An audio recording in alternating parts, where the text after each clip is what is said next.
The data shows that companies whose people do feel a sense of purpose at work outperform the stock market by nearly 7%. So yes, the human stuff is the hardest stuff, and it's people say, oh, it's the touchy-feely soft stuff. But I believe, and I have seen it, that there are business implications. I'm Lisa K. Solomon, and this is How We Future, where I talk to some of my favorite changemakers about shaping tomorrow, starting today.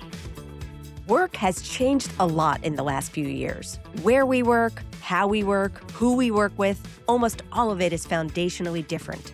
But underneath all that change, what we should be valuing most is still the human experience. That's why this week, I'm so excited to sit down with Erica Keswin.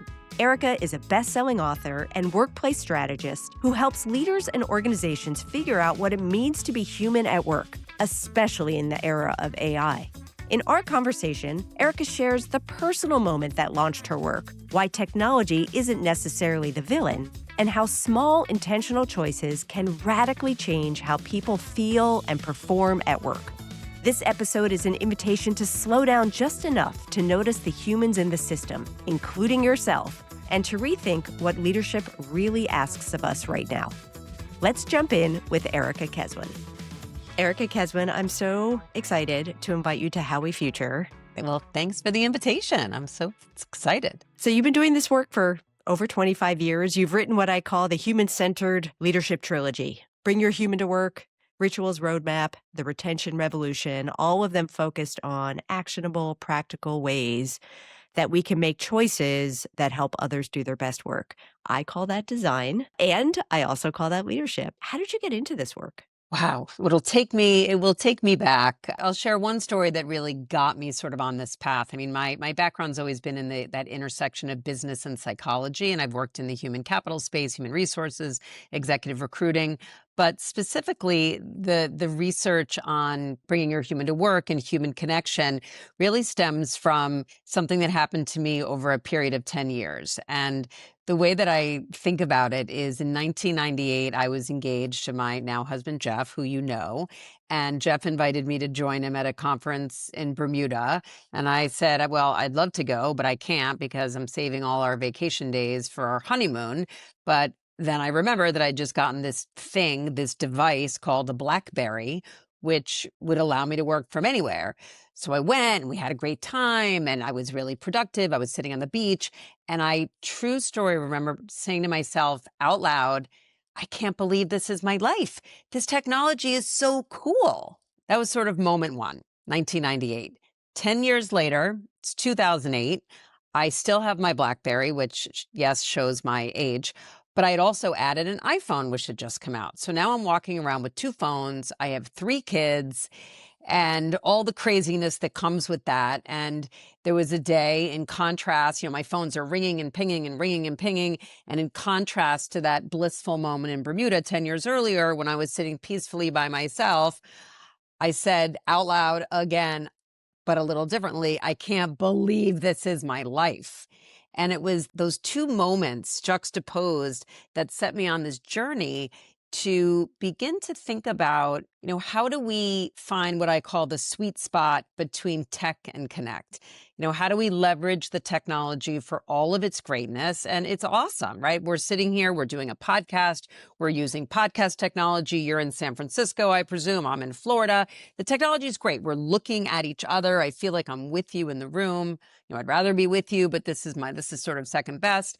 But then how do we also put that technology, quote unquote, in its place to connect with humans on a deeper level? And so from literally that moment, when I'm sitting there with my phones ringing and pinging and dinging, I set out on this journey interviewing hundreds of leaders and researchers around the world. And it led to these 3 books on the topic. I love that. I never heard that story. And it is such a moment. It's like time passes, and yet you can have that same sort of instinct, and the context switches completely. And I think particularly, yes, where I live right now in the Bay Area, it feels like technology is going to save us. And I think your story reminds us, sometimes I feel like that old, this is going to date me now, that old Soylent Green movie, it's about people, people. And Right. of course, that was a dystopic story of people eating people. But I think that technology can eat people. I mean, it can eat our humanity. All of a sudden, we're responding, as you said, to these dings and pings and the promise that technology was supposed to make us more productive,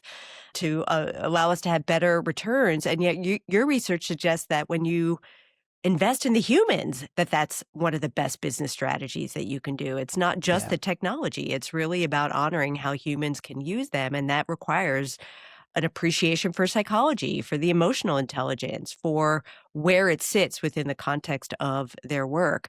And I Right. love that you continue to say the human stuff is the hardest stuff. We tend to take it for granted, but as you point out time and time again, that's actually the stuff that really needs our attention. How do you get leaders to buy into that? Lead with data to show them, the ROI of human connection. In my work these days, I've been out on the road talking to leaders about how to be a great human leader in the age of AI. And I came up with this roadmap, and there's a million things we can do. My goal in my work is to say, let's just start with these three. If you start with these three and make some headway, you'll be a good part of the way there. So the first piece is great human leaders connect their people to purpose and to the mission and the values of the organization. And, the data shows that companies whose people do feel a sense of purpose at work outperform the stock market by nearly 7%. So, yes, the human stuff is the hardest stuff. And people say, oh, it's the touchy feely soft stuff. But I believe, and I have seen it, that there are business implications. And, one of my favorite examples, and I'm sure you've heard this story, but I'll share it for your listeners, is, when JFK walked into NASA for the first time in 1962, the first person he saw was a man holding a broom. And that man was the janitor. And he said to the janitor, well, what do you do here? And the janitor's like, oh my God, Mr. President, um, I'm helping to put a man on the moon. And he was right. Every single person in that building in 1962, in some way, shape, or form, was helping to put a man on the moon. But one of the challenges in many organizations today is that people don't know how what they do is connected to that bigger purpose. So that's one of the buckets that I've been thinking about a lot lately around how do we bring, our human to work. It's to make people at the top levels, the middle levels, the front office, the back office feel connected to that bigger mission. And to your question, I'm like, look, there is a business case for this. I love that. We could just pause there for a minute. First of all, it shows the humanity of what can happen, as you said, a janitor feeling pride in what he's doing more than the on the surface, I'm sweeping the floors, I'm making sure things are clean. I am connected to something bigger than myself. Also really shows a sense of respect and dignity and something that will help us pull to our better senses, something that motivates us beyond any individual task. It reminds me also, Erica, a few years ago, I was visiting Paris with my daughter, and Notre Dame was still being reconstructed after Mm. the fire. And one of the things that struck me was when you went out, you couldn't kind of get too close, but you saw the fence scaffolding. And they had the most gorgeous pictures of all of the construction workers that were rebuilding the gorgeous cathedral, the plumbers, the electricians, like in an almost like Annie Leibovitz kind of Yeah. gorgeous photo. And I just thought, this is incredible. What an intentional choice to honor the people that are bringing back this symbol of this great city. And it didn't take any more money. It just took intention. And I think so much of the work that you do is about reminding leaders we can make different choices intentionally that don't necessarily require huge budgets or Yeah. specialty, just about honoring the people and allowing them to be the best version of themselves. Right. One thing I would add to that is one of my big takeaways in my work around all the technology and being human is that it's the default use of technology that degrades connection. It's not the technology itself. It's if we always default to it, right? I mean, you and I met in a very in real life way at a conference. One thing led to another, and here we are.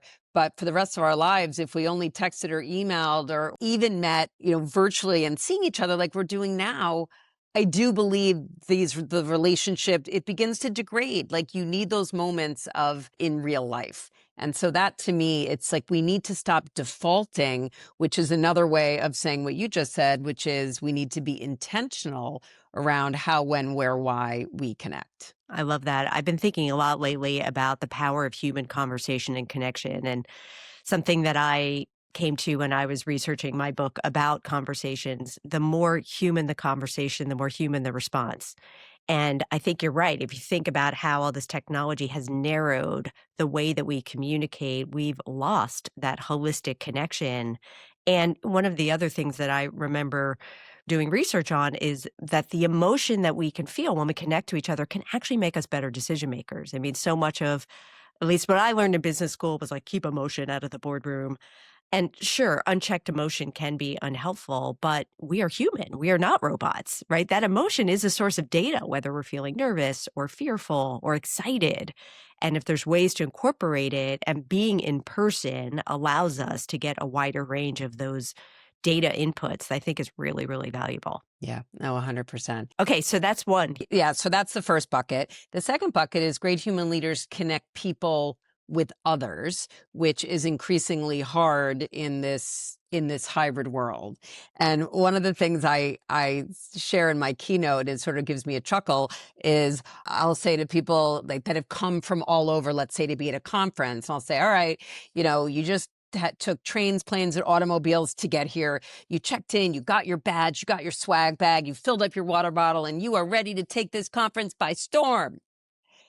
And then the person leading the conference says, all right, Lisa, you can head right back up to your room and listen to the keynote and participate in the workshops from your room on Zoom. And I bet you'd be pretty pissed off. And yet, this is happening in offices all across the country every single day. People commute into their offices, half their team is not there, and they're doing the exact same type of work they could be doing from home in their sweatpants. And this is what, like, someone who wants to be a great human leader needs to keep forefront in their mind is the absence of intentionality is a recipe for resentment. And so when you bring people together, there needs to be a purpose. And the purpose could be, let's just get together to remember that you're an actual human. It could be to accelerate a work project. It could be for learning and development. Whatever it is, be explicit. And if there's no purpose, think about making it an email. Then we need to have protocols. When we are getting together in real life, even or virtually, everybody's multitasking their way through their days, and it really is hurting relationship. And again, none of this is rocket science. And I feel like as a society, we were better at this in the year or two post-COVID. Everybody was sort of honoring relationships and making sure they were checking in. And I've seen it just kind of fall off the cliff. And I really want to think about how we bring those protocols back. And we can talk about it as it relates to AI. I talk about in my book having like this will date me too, and you, but a Julie McCoy, right, from the Love Boat, to have a cruise director. Like, who owns connection? Whose job is it to make sure that people are having those moments with each other? And this is totally cheesy, but left to our own devices, pun very much intended, we're not connecting. And back to the ROI, the data shows that when people feel that they're connected to others, no surprise to you, as a design person, but employee engagement goes up, job satisfaction goes up, health and wellness goes up. We are still in the midst of an epidemic of loneliness and isolation, and even productivity goes up. So again, the numbers are there. Yeah, I love it. I mean, and I love that you have a whole book on how to think about rituals as a way, or protocols as a way of connecting others that can be designed, and they can be small interventions. I mean, I know even in my class, I always have music when people come in, and we always, cool. and the music is always also themed to our guests. So our guest feels totally alive. I mean, it was really fun. One time we were talking about future of sustainability. We had Here Comes the Sun. We had all kinds of That's songs about the earth. It's just small. It's a small thing, but it really helps people get centered. We actually say in the beginning of class, this is a no laptop class. We're going to give you a journal and we want you to bring the journal. And even the guests notice it. And then my favorite part, which is really paying off, one of the core assignments in the class, because it is a speaker series, the students have to write handwritten thank you notes to at least 2 guests. We don't tell them which one. We don't tell them what to say. Handwritten thank you notes. I mean, some of them are like loose leaf, like ripped out with the spirals to yeah, there. that's Some all are right. beautiful cards. It doesn't matter. And then we send them to our guests. We don't tell them it's coming. It's just like surprise for everybody. And those are just small choices. We often say in design, of course, constraints are a gift. You know, they actually allow you to be more creative if they're designed, as you were saying, with that intent in mind. I love that. I'm writing that down. Yeah. Constraints are a gift. I say that sometimes. I think about it like parenting, right? Like, the kids don't want a curfew, but deep down they want to know that there's someone actually looking out for them. And I also feel like as it relates to constraints at work and protocols, things are so stressful right now and the pendulum is swinging and AI and am I going to have a job? And I do think it's this moment where employees just want their leaders to put a stake in the ground and be really clear about a lot of this stuff. They may not agree with it at all, Yeah. but just tell me. Because if you don't tell me, I'm going to feel like it's changing every 20 minutes. This is such a huge theme, Erica, that's been coming up, particularly this season, where we're focused on skills that we could have learned or at least gotten more practice on before it was a crisis. Navigating ambiguity. Like we just talked with Sabrina Sullivan about the maybe monster, and I was like, oh, maybe I thought was like this hedgy word. And she was like, no, maybe's your gift because it allows you to kind of lean into the potential opportunity with the hope of doing exactly what you're talking about, which is clarity. That's the other theme we keep hearing. Can you be clear? You don't have to be right necessarily or Right. perfect, but you have clarity. And I think this is where your work is so valuable because you're saying get clarity on your values. And if at the end of the day, what you value are the humans that you've really worked hard to recruit into your organization to ask them to give their most precious resource, which is their time and energy, how are you honoring that? How Yep. are you creating the space and the conditions? And I think you and I spent a lot of time thinking about those details. The other thing I'll just say, going back to your post-COVID, as you were describing that, one of my absolute favorite commercials, and maybe we'll link to it in the show notes, was an extra commercial. And it was to the Celine Dion. It's all coming back to me now. I don't know if you remember this, but it was like, playing the Celine and it's all coming back. And people were like coming out of their doors and like rubbing their eyes with long beards. And the whole thing was like popping in the extra so that they could go and like be close to each other. Oh my gosh, um, that's so funny. It was just epic. But, again, like I realized, and maybe this was even more prevalent for me because I get students, undergrad students. So they spent their COVID years in high school, that moment where you're supposed to really take some risks and figure out who you are. They were behind, they were protected, they were, insulated from some of those natural experiences. Erica, I had to really coax them to be present. It was amazing. Like they just came in a little flat because they were unpracticed. Yeah, 100%. And just, the last one is just great human leaders connect people to themselves and how they want to grow and develop. And the whole personal and professional development and the focus on skills, it's a lot going on in that area also.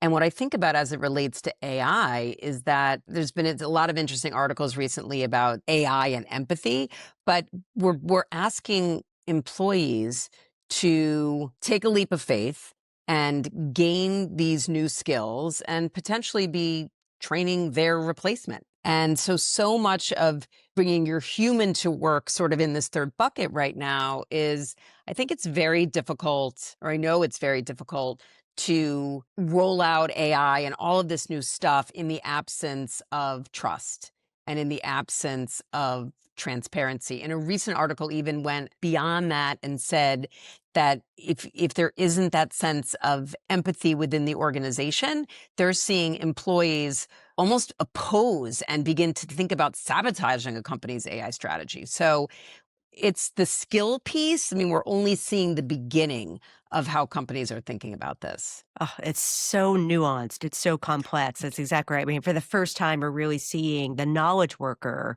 being outsourced in a very foundational way if they are not on that adaption curve, but it's not going to happen on its own. A couple models come to mind too. I'd love to get your reaction. I think a lot about in 2016, Thomas Friedman wrote a book called Thank You for Being Late. And in the opening chapter, he talked about a conversation he had with Astra Teller, who was at the time the head of Google Moonshot X. And basically, Thomas Friedman was like, what's going on with all these technologies? And this is, again, 10 years ago. And Astra Teller drew like the exponential curve. He said, this is what's happening with technology, Moore's Law, doubling of power. And then he drew this linear line and said, but humans adapt linearly. And what we're seeing is an outpacing of the technology and how it's growing more powerful and humans' ability to change, to adapt, to be flexible and nimble, in part because more of them needed to read your books. And the thing that I think about in that chart is that it's a powerful description of these two different systems that are operating under very different paces of change, but that it was also 10 years ago. And now we have a curve that's even steeper, tools begetting tools, code Yep. creating code, and our society, given misinformation, the lack of trust that you talked about, loneliness, lack of connection. I think we're on the decline. I don't even think we are linearly adapting. I think we are flat, if not declining, which to me suggests the importance of your work and your roadmaps, right, to help people connect to themselves. What is your own growth pattern? Why? Connect with others, people to people, and connect to a higher purpose that actually helps them feel hopeful and optimistic and part of something. To me, that is absolutely foundational in order to help kind of get that gap at least a little bit smaller. I think that is the core leadership of our time. I Yeah. wonder, Erica, if you could share, because you are in front of all these corporations and different kinds of leaders, do you have any examples of people doing it well? It's leader by leader. I mean, I think a big piece of it, again, none of it's really rocket science, but it is really addressing it head on and almost like we were doing during the pandemics to say, look, I don't know when we're going back to the office. I don't know when this is going to end. Like the leaders that can say, I don't have all the answers is really important because no one does have all the answers. And sort of my model for this is like the leaders that have vulnerability, that are willing to say they don't have the answers, who bring that sense of empathy and are willing to experiment in different ways. Helen Russell, who's the head of HR at HubSpot, recently shared that they created a ritual at HubSpot called Monday, but it's spelled Mondai. And the idea was on Mondays, people would share use cases around how they're using AI. It could be professionally, it could be personally. Companies that urge their employees to share not only their successes with it, but their screw ups with it. I mean, that's going to begin to normalize it, to make people feel like it's safe to play around with it. I mean, you want that sense of experimentation. I was at an event last week and sat next to a COO of an insurance company, and they have all these operations customer support, and we hear all these stories about getting rid of the customer support and using AI to answer these basic questions. And he said, we reiterate over and over, we want you to learn this, but we're not looking to replace you. And I pushed back on him a little bit. And I was like, look, I just don't think these days that's enough, that you need to be rethinking how their jobs might change, right? Maybe it's that certain basic questions go this way to AI and other ones, they're going to upskill them. But just by sort of saying, yeah, the cat's out of the bag, and people are so worried about the oracles of the world that lay off whatever 10,000, however many thousands of people they laid off via a single email at 6 a.m. Talk about inhumane at work. Right. And that actually got my trajectory even going on this path of futures and design at the leadership level was in 1999 when the dot bomb kind of bottomed out. I was part of a company. We hired super smart, super nice people. That was our motto. And then as all of our customers who were the dot-com companies started to crack, the board said, you got to lay off 30% of your workforce. It was my very first RIF, reduction in force. I didn't even know what that term was. And the way that the leadership handled it was so inhumane, so counterculture to everything we had built. I was appalled. I was so naive. And even though I was spared, I didn't see the leadership the same anymore. I was like, I Yeah. don't, to your point, like trust was fundamentally broken. And, not only did I eventually leave, but I dedicated my life to saying, how could we do better? And that helped me understand this connection of like, wow, leaders can design different choices. They can have different conversations. And I think your earlier point about trust is so powerful. Something people can maybe audit right now. Like, are they building trust? I don't think trust is something you like buy down the shelf when you need it because you're going to announce a tough decision. It's all of the small decisions that you make now, as you were saying, showing up authentically and honestly. And I just want to share one example I saw yesterday. There was a colleague that I've worked with before at LinkedIn, and I didn't realize that LinkedIn had just announced, another round of layoffs. And he said, I think you would approve, but you tell me, just a very human-centered leadership post. He said, I am just so sorry for all my colleagues. I want you to know I'm here for you. Reach out if I can be helpful. This is really hard. Just like not sugarcoating it, not Right. dismissing it, and just offering what he could, which Yep. was care and a personal connection and an offer to be useful. And I just think even that kind of like acknowledgement at a very, very human level can be really Hmm. powerful. Yep. 100%. So, Erica, I know you don't only just coach, and it's worth saying again that you are not only an incredible speaker and researcher and writer, author, you are also a practitioner yourself. You do this in your own life. And I wonder if you could talk a little bit about the Spaghetti Project, which is a passion of yours, and even just how you take some of what you teach others into your own work and practice and even personal relationships. So, the Spaghetti Project was inspired by a study that I came upon when I was writing my first book, Bring Your Human to Work, which came out in 2018. And the study was out of Cornell, and it was done by a guy named Kevin Niffen. And Kevin was studying team performance and what makes one team higher performing than another team. And Kevin's dad was a firefighter, and he grew up hanging out mostly in the firehouses with the guys.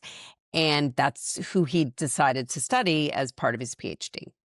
And the sort of the short version of what he found was that the firefighters who were the most dedicated to the ritual of the firehouse meal, sitting around the table, connecting as humans, those firefighters actually saved more lives.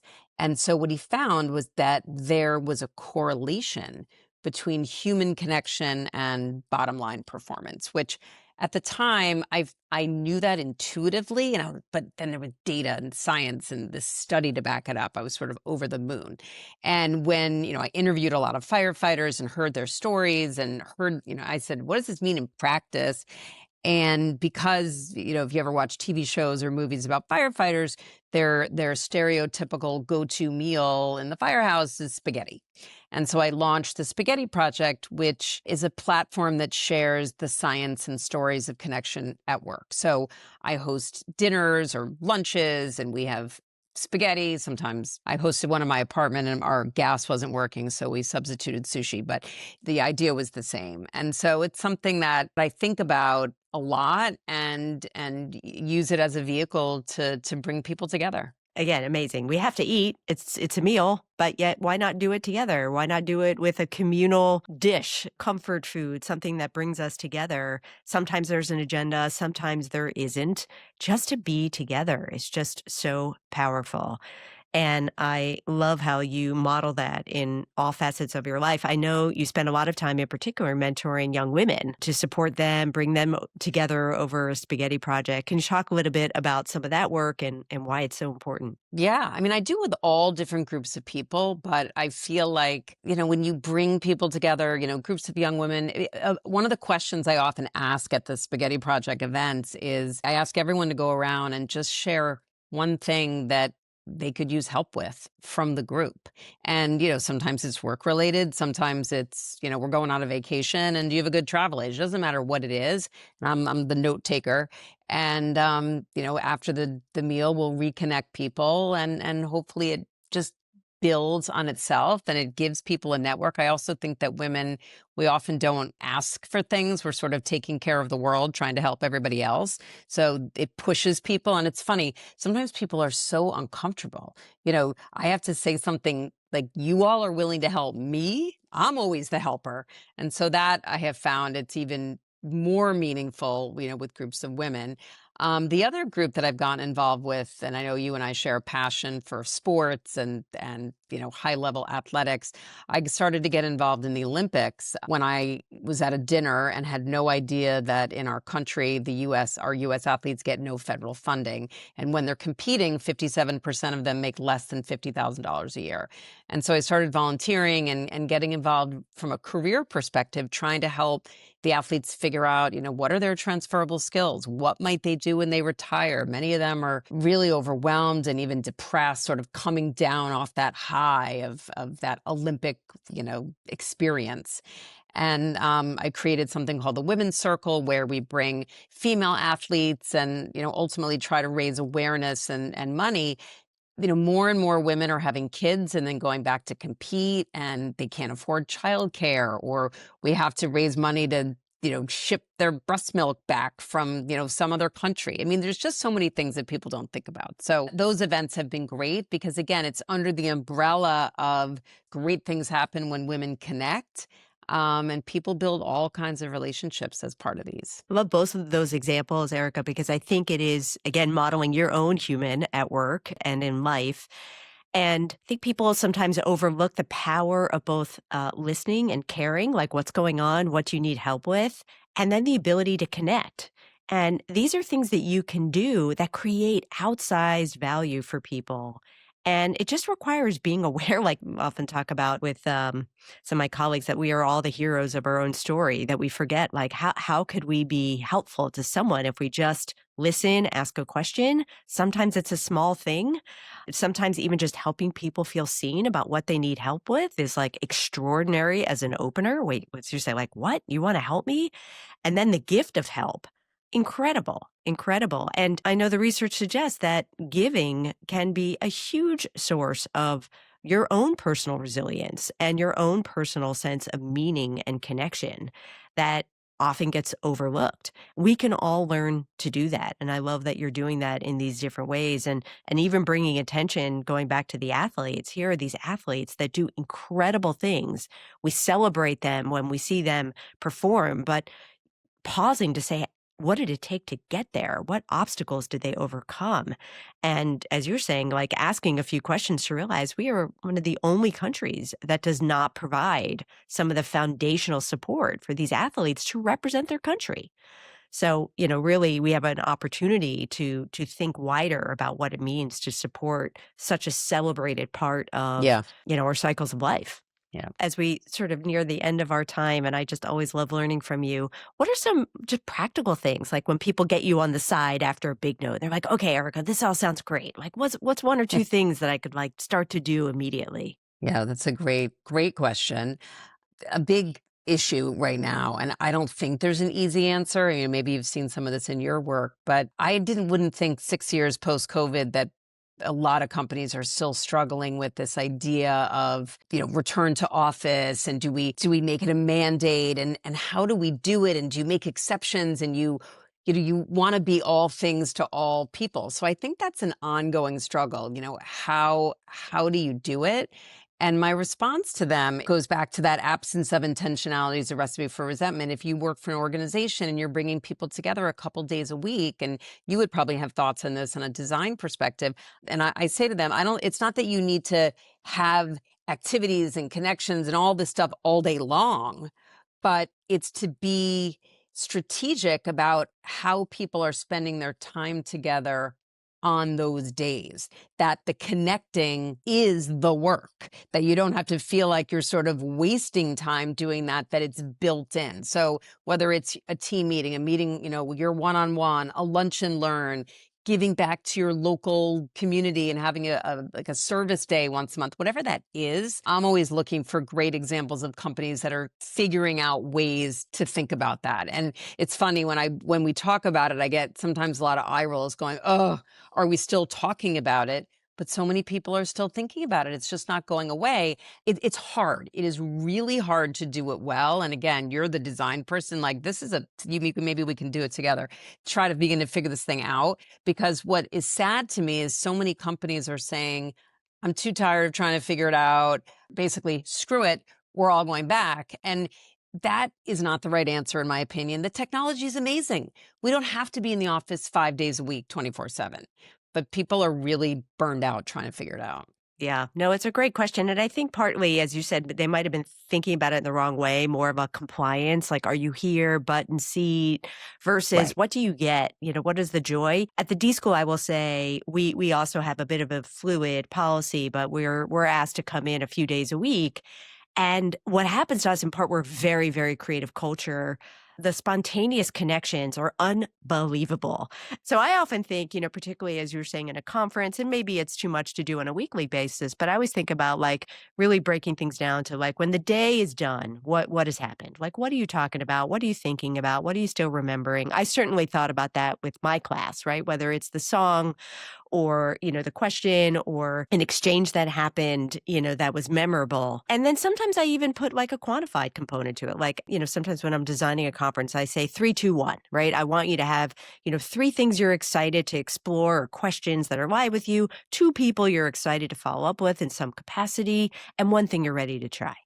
And even just putting that little frame out, people are like, Right. oh, Exactly. I could do that. 3, 2, 1. I could do that. Yeah, I think it gets back to that trust piece. I'm often asked about how to design conversations in person so that they're worthwhile. I often think about like, what is the experience that you want to facilitate so that it sticks with them on the other side? Like, how do Mhm. you really make it valuable for them in the choices that you make? And just taking that different perspective around designing with the end in mind can be really valuable.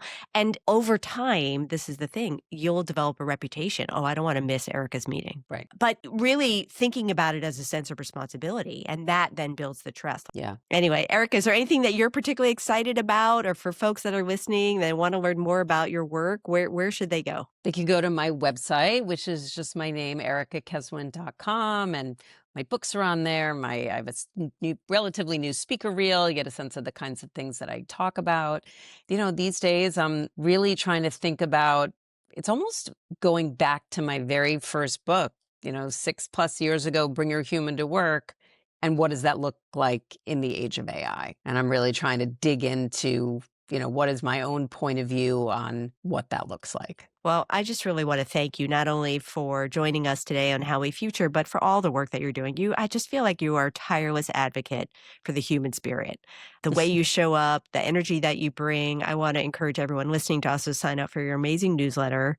So personal. I mean, you walk the talk. And I've seen you share things vulnerably, like, whoops, made that mistake. Here's why it was a mistake. Here's what I learned from it.